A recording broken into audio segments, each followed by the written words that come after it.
Hello and welcome to Pathfinders, our podcast series from Success Alchemists, in which we bring to you a founder or an entrepreneur sharing the success journey and the lessons learned along with us.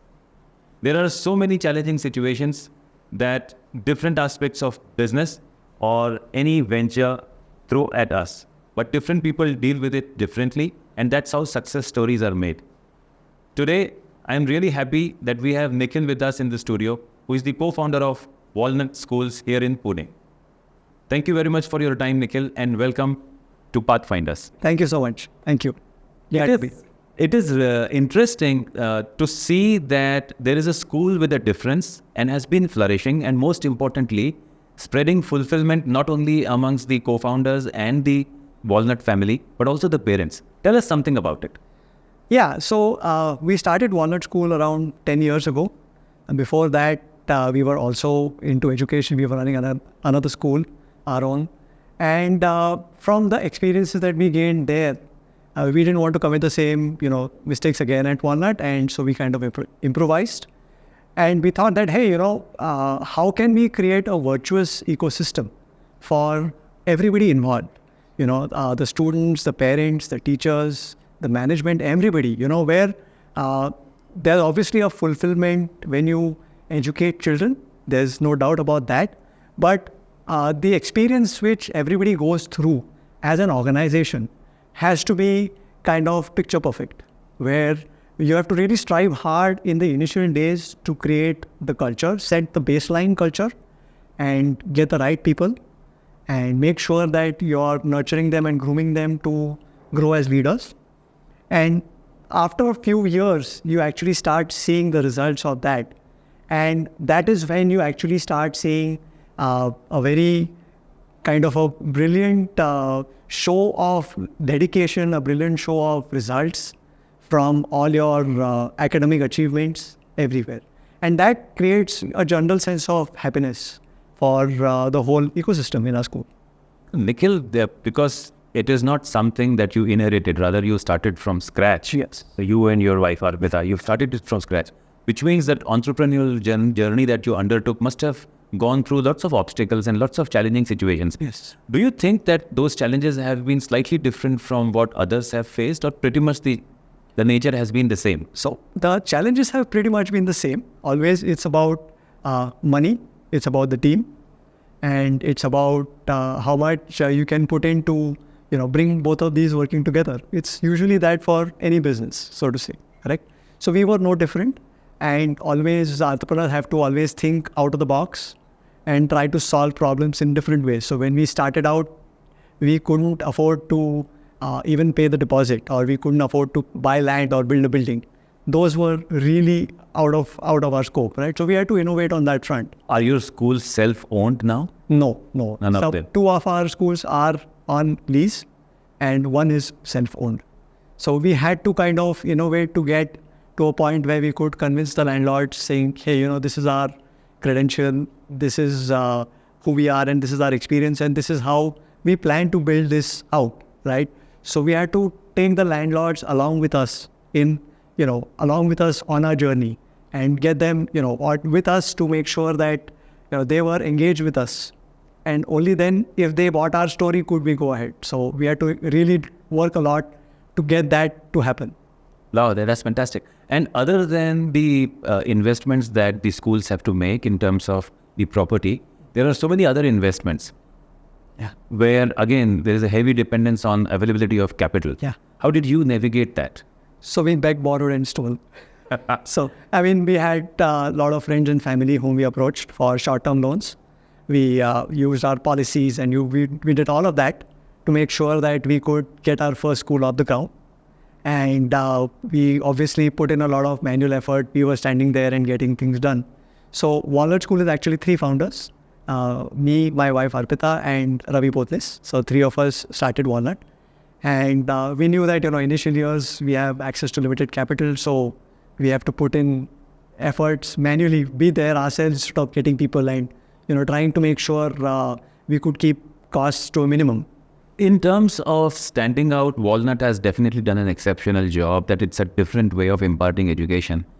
But when it comes to the conventional wisdom of looking at competitive exams, where if I could use the word belching out, the schools are just belching out students who are prepared for the competitive exams and get into the assembly line. But Walnut students, they stand out. Is it not a risk that the conventional way of imparting education is not adopted in Walnut, and therefore the likelihood of clearing the competitive exams gets compromised somewhere? What is your view on this? So I agree with you that schools have followed a very traditional approach up to now. That is, when you think of a school, you think of a principal and you think of a teacher doing her job, and that's about it, right? And that is how normal schools are. Yeah. While I would disagree with you on the point that, okay, preparing for competitive exams is bad, right? India is a very tough market, okay? When students pass out of 12th, they realize the intensity of the competition to get into good engineering, good medicine, good architecture, good, any college as such. And it is very important for schools and colleges to prepare those students for it. I agree again with you on the point where we are creating an assembly line, and that is wrong. That is where we kind of differed. So Walnut School is affiliated to CBSE, right, which is the central board. Ultimately, they have to appear for the 10th grade exam, the 12th grade exam, right, where we have to prepare our students to appear for that exam, and they have to come out shining brilliantly. It is the journey towards this exam which is most important. So other schools normally typically don't think about this journey. When the students hit 9th and 10th, they go into rote learning and say, okay, this is what you do, and this is how you give your exam, and this is how you get out. We look at this formative journey right from the age of 3 when they join kindergarten. We kind of take them on and we say, okay, how can you enable the student to not take up the eventual pressure, so-called, of 10th and 12th grade exam? How can they handle it better? How do we increase the familiarity of those exams? How do we strengthen concepts? How do we add more value to their life other than just core academics? Sometimes I think that the conventional education prepares kids maybe better for the competitive exams, but does not prepare them really well for the exam which lasts lifelong, which needs well-rounded development, which needs all the aspects of the personality to get a balanced development, which is what Walnut essentially is aiming to do. You mentioned that almost 45% of the investment of time is on co-curricular activities. Yes. Are there any specific areas that are highlighted in this co-curricular involvement of the kids? Yeah. So Walnut is, again, you take a school concept and you turn it upside down. That's Walnut, right? We have no school bags. So children don't carry school bags to school. So no school bags would mean no textbooks and no notebooks? So they don't carry notebooks and textbooks to school. We have them inside the school. Okay. They get it inside their classroom and they have a copy at home. And they build a notebook at home. So whatever they write in the school is checked and sent home in folders every single day. Okay. Where they go and file it in their in their files. Folders, yeah. In their folders, and they build a notebook at home. So the best part about Walnut School, we would say, is children love coming to school. Right? That itself is a wow thing for parents. And what's the class size on an average? We have 40 students in a division. Okay. Yeah, and we have multiple divisions working in multiple shifts. Pretty much like every other school for CSV company. Yes. What kind of mechanism do you have in place to continuously seek feedback from the other stakeholders, for instance, the parents community or the teaching community, and to continue to keep implementing the suggestions which come your way? So we are a hub and spoke model where we have a research and development office, and we are controlling the curriculum which gets taught in every period. So we make presentations, we have worksheets for every period, for every subject, for every class, laid out for the whole year. And who makes those presentations? So my wife Arpita, she's the person who makes those presentations and sheets, and she has a team under her to, disperse it and format it and stuff like that. So we have specific requirements from each of these so-called players in a school, right? One is the teacher, one is the management, one is the parents, and one is the student. From the management, it is expected that what we've laid out as a curriculum map has to be followed to the T. Right. Okay. If there is a variation, that needs to be documented. Say, okay, today I was supposed to teach, let's say, the 5th chapter of science in class 5. But the first part of that chapter, I was to teach in the first period. I couldn't complete it because of such and such reasons.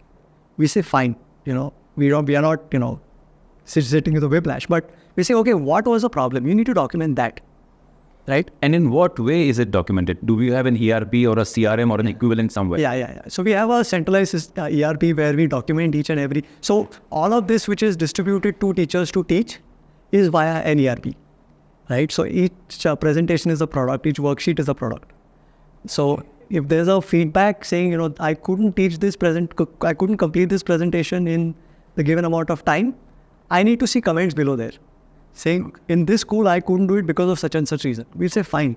So let's try to improve our approach. Maybe there's something wrong. Let's look at other schools. Wait, is it only your school, your division? Is it other divisions, other schools too?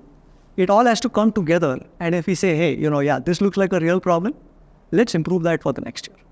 So this is for the teachers and the management to make sure that they are following the plan.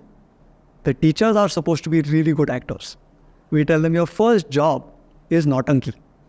Nautanki. Is Nautanki. And what? Yeah. And they laugh, but that is reality. Where you show the energy and the enthusiasm. Right. Only then students will start responding to you. If you go like this, students are going to be as low as you are. So if you have energy, they have energy. So you have to really, overact. Make sure you're imparting whatever we've given you. Make sure you're doing it with enthusiasm. Right? Yeah. Make sure you're walking around in class. No school bags. So no bags lying in between. So the teacher is free to move. That keeps students more alert. Yeah. So teacher has to move around in the classroom. She has to follow the plan. She has to be really enthusiastic. Those are expectations from the teacher. Students are basically expected to make sure they're consistent. They have to study a certain amount of time at home every single day after class 3. So we have also defined the amount of time they have to study. So the homework is very defined. Parents don't have to do projects and homework at home. That is a job for the parents saying, don't intervene with your child's study. Guide them if they're facing difficulties, but don't do things for them. From all this, I captured, Nikhil, that unlike most of the other schools where a lot of electronics have been adopted and the kids carry laptops or iPads to school and the lessons are imparted to them electronically, Walnut focuses on collaboration and face-to-face interaction and kids coming together and learning together. Yeah. How did you deal with this during the pandemic when kids had to stay back home and coming to school physically was just not possible? How did the kids cope with it and how did Walnut help them in doing that? So pandemic was actually a boon, so to say, for us because we were ready, when the pandemic hit and they announced the lockdown, we were ready to go online in 24 hours. Wow, fantastic. Because everything was online. Okay. The only difference was that the teachers had to sit in front of the camera and talk. But from a school perspective, we were ready in 24 hours because everything was online, right? So we took it as an opportunity where we understood that, okay, this is not going to end very soon. So how can we enable our platform to come online even more than what we already were? So evaluations could happen online, right? So what happened was teachers were using the same presentation that they were using inside the classroom. Right. Inside, on their laptops and teaching online. Okay. Now parents saw this. They said, you know what? This is such a nice thing. Kids are getting up in the morning. They're actually intent to go and learn. And they're not just sitting on the bed and, letting the teacher talk. They're actually actively participating. Correct. One of the things that a lot of educationists and a lot of other people from the business community have been asking us is that if there is a budding educationist or someone who wants to set up schools and expand, what kind of challenges should they prepare themselves for that they want to draw some inspiration from Walnut and your journey? What is it that they should be aware of and what is it that they should be prepared for?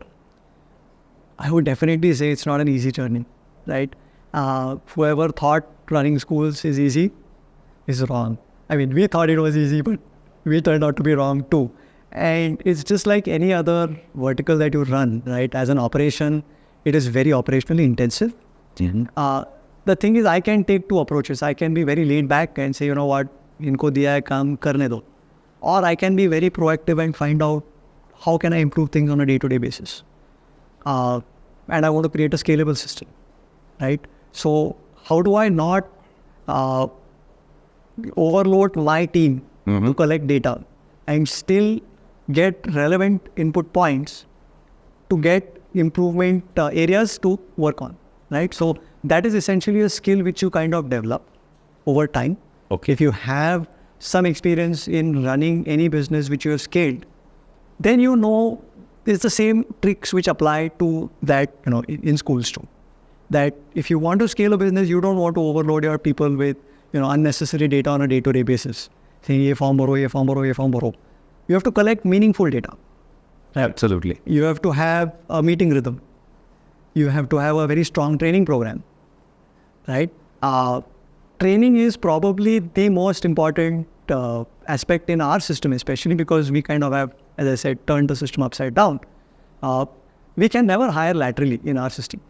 Okay. Right? Because we have to grow our leadership from the bottom up, right? So all our leaders today have grown with us, and that is the culture. That is fantastic. Right?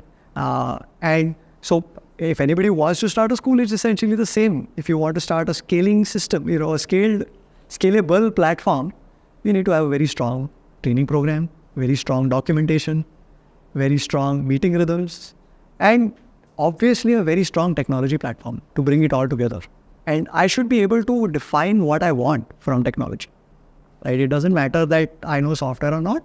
I should be able to communicate to you as a developer saying, this is what I want, right? And I just saw that you've developed this, but I see another tool which can solve this better. Why not use that instead of what you've developed? Continuous learning. So you have to have continuous learning, especially with respect to tech. And since the last year, AI has come in and it's taken the world by storm. Now, education, they say it's going to, change education upside down. I don't think that's going to happen. We have very strong views on that AI, yes, obviously it's there, it's coming, it's going to provide personalized learning. All of that is fine. The school provides a very unique setting, which is not reproducible anywhere. So once the kids hit teenage, we tell them, you really work hard now and the rest of your life is going to be relatively easy. Or you chill now and the rest of your life you have to work hard. Choose your hard. Choose your hard. Choose your hard. Hard work is there. Yes. Right. Thank you so much for this. As much as I enjoyed interacting with Nikhil, I'm sure you also found it equally enjoying and full of insights. There are 3 takeaways that I am carrying back home today. The first one that Nikhil highlighted in terms of setting up any new business or any new venture is to firm up your view on your goal in terms of where do you want to be. What is your North Star so that you can keep pursuing it? The second one is about staying enthusiastic, staying passionate and cheerful all the time in your pursuit. And the third one that I really liked, and it's very close to my heart, is called as choose your hard. Either make it hard now and continue to reap the benefits for a very long time, or chill out now, have a laid back approach, but continue to slog for a very long time later. With these 3 takeaways, I am going to leave you for now, pondering over which one do you think is most relevant. Please share your views in the comment section below and look forward to catching up with you in the next episode of Pathfinders. Until then, keep scaling up. Thank you.